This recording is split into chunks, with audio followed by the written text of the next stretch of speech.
1892?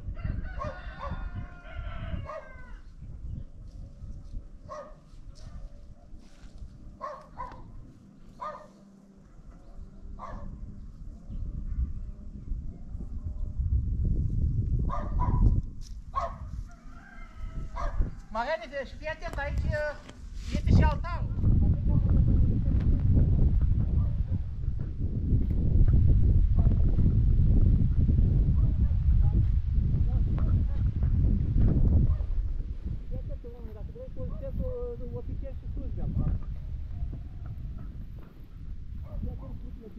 Și cum se numește cimitirul părăsit? A, așa îi zice, din satul Risipești.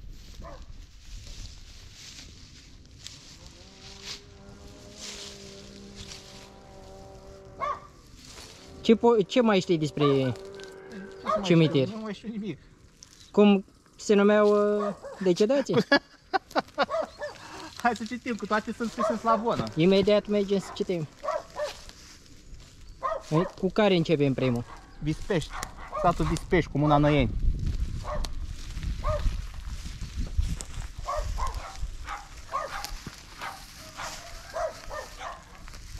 Asta de-abia se distinge.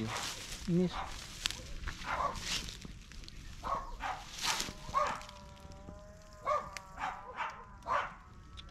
Dar fii atent ce formă au, vezi? Da? Oamenii au băgat foarte multă pasiune în treptele astea. Uite, asta din păcate e ruptă.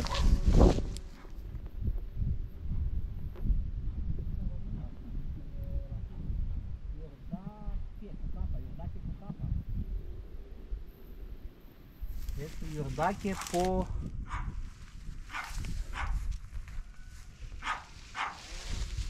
Asta Dumnezeu știe.